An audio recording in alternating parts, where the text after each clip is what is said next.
Moscow हमले पर FSB सूत्रों से बयान आया है। हमले के पीछे विद्रोही गुट आरडीके के होने का शक है। यूक्रेनी खुफिया एजेंसी की मदद से हमले की आशंका भी जताई जा रही थी। देखिए, एक एक करके अपडेट सामने आ रही है और सबसे पहले TV9 भारतवर्ष आप तक पहुंचा रहा है कि किस तरीके से इस आतंकी घटना को अंजाम दिया गया और अभी तक किस किस तरीके की प्रतिक्रियाएं भी सामने आ रही है। देखिए, हमले के पीछे विद्रोही गुट आरडीके के होने का शक है। यूक्रेनी खुफिया एजेंसी की मदद से हमले की आशंका जताई जा रही है। फिलहाल ये जो स्क्रीन पर आप तस्वीर देख रहे हैं, बहुत ही इंपॉर्टेंट ये पिक्चर है। कहा जा रहा है कि संदिग्धों की तस्वीर जो कि कार में बैठे थे वो सीसीटीवी फुटेज के हवाले से जारी की गई है और कई संदिग्धों से पूछताछ भी इस वक्त रूस की सेना कर रही है। बहुत बड़ी घटना, 140 लोगों की मौत हो गई है। तो देखिए, बहुत बड़ी घटना है। 2 संदिग्धों की तस्वीर भी जारी की गई है। यूक्रेनी खुफिया एजेंसी के प्रवक्ता का भी बयान सामने है, क्योंकि हमने ज़ेलेंस्की को सुना, वो कह रहे हैं कि इस हमले के पीछे हमारा कोई हाथ नहीं है। लेकिन बड़ी बात यह है कि रूस अभी भी ये मानने को तैयार नहीं है। इस बीच अमेरिका का बयान बहुत ही महत्वपूर्ण है। अमेरिका ये कह रहा है कि हमने तो इस तरीके के हमले के लिए पहले ही अलर्ट किया था, लेकिन रूस सावधान नहीं हुआ, सतर्क नहीं रहा।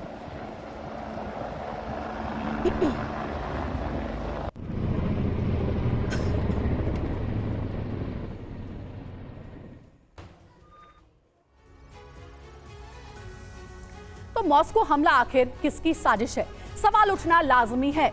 हमले के पीछे कौन था, किसने मदद की? अब सिलसिलेवार तरीके से आपको यह भी समझाते हैं। सबसे पहले, हमले के पीछे कौन हो सकता है? शक यह है कि विद्रोही गुट आरडीके भी इस हमले के पीछे हो सकता है। मदद किसने की? यूक्रेनी खुफिया एजेंसी पर शक जताया जा रहा है। आगे बढ़ते हैं। रशियन वॉलंटियर्स कॉर्प्स आरडीके, इसके बारे में कहा जा रहा है 2022 में आरडीके को स्टैब्लिश किया गया। आगे जानकारी क्या है आरडीके से जुड़ी, वो भी जल्दी से आपको बता दें। देखिए, 2023 में ब्रांस्क हमले में आरडीके का नाम सामने आता है। उसके बाद बेलगोरोड, ब्रांस्कुर्स्क में हमला आरडीके की ओर से किया जाता है।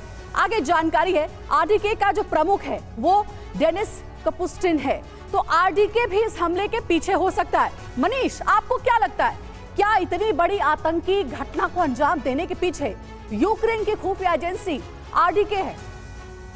देखिए, सबसे बड़ी बात यह है कि जिस तरह ये हमला अंजाम दिया गया है, इसका साफ तौर पर है कि ये छोटे मोटे किसी ऐसे ग्रुप का काम नहीं है जो अचानक से मॉस्को के अंदर आते हैं और वो हमला करते हैं। और आरडीके को अगर आप देखें कि आज की तारीख में बीते 10 दिनों से आरडीके यूक्रेनियन सेना, यूक्रेनियन एजेंसी की मदद से बेलगोरोद में लगातार रूसी सेना से लड़ रही है। ये वो ग्रुप है जो पुतिन सरकार के खिलाफ बगावत पर उतरी हुई है। ये वो ग्रुप है जो लगातार रूसी सेना के साथ लड़ रही है। तो ऐसे में आशंका है कि आरडीके के कुछ लोग रूसी टेरिटरी के अंदर आए, वो मॉस्को तक पहुंचे, उन्हें लोकल सपोर्ट मिला, उन्हें यूक्रेनियन एजेंसी ने मदद पहुंचाई, लॉजिस्टिक्स पहुंचाई और उसके बाद इतना भयानक हमला किया। एक ऐसा हमला जिसके बाद रूस बनाम अमेरिका, रूस बनाम यूरोप की जो गुंजाइश है वो अधिक बढ़ गई है, क्योंकि इतनी मौत का जवाब पुतिन आखिर कैसे देंगे? तो पुतिन बदला लेंगे, और अगर बदला लेंगे तो किससे लेंगे? क्या बदला लेने के लिए वो यूक्रेन में आगे बढ़ेंगे, यानी जिसकी आशंका है, क्योंकि आरडीके का मुख्य फोकस जो है वो बेलगोरोद का इलाका रहा है और इसलिए ये कहा जा रहा है कि इस हमले के बाद रूस खार्किव पर आगे बढ़ने का फैसला ले सकता है। जी बिल्कुल, तो मनीष ने जो जानकारी दी है वो बहुत ही इंपॉर्टेंट है। ब्रिगेडियर शरदेंदु भी हमारे साथ जुड़े हुए हैं। सर, आपको क्या लगता है, क्या अकेले यूक्रेन आरडीके जैसी खुफिया एजेंसी के बस की बात है? मॉस्को जो कि रूस की राजधानी है, वहां के एक मॉल में घुस करके ताबड़तोड़ गोलियों की बौछार कर देना, 140 लोगों की अब तक मौत हुई है। क्या आशंका लग रही है आपको?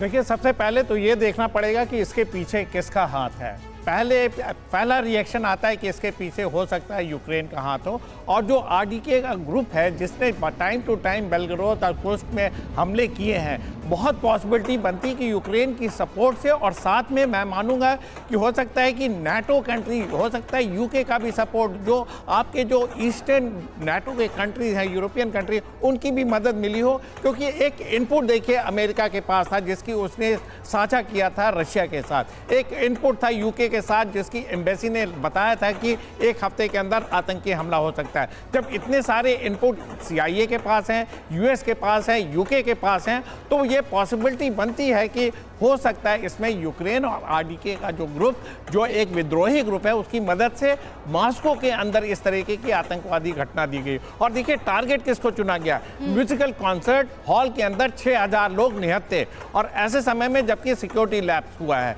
और वहां पे इलेक्शन अभी पुतिन साहब जीते थे, तो एक उनको डेंट देने की बात थी, और एक ऐसा हमला हुआ जो पिछले 2 दशकों से इस लेवल का आतंकी हमला रशिया में नहीं हुआ है। तो लिहाजा एक मैसेज बहुत क्लियर कर दिया गया है कि आपके खुद के अंदर विद्रोही लोग हैं, आपकी सीमाएं अगर पड़ोसी आपके साथ एनिमिटी है या आपकी लड़ाई चल रही, तो आपके कोई भी शहर सुरक्षित नहीं है दहशतगर्दी से। बिल्कुल, तो शरदेंदु सर एक बड़ी जानकारी दे रहे कि अगर हाल के घटनाक्रम को देखें तो इतना बड़ा हमला अभी तक मॉस्को में नहीं हुआ था जिसमें 140 लोगों की मौत हुई थी।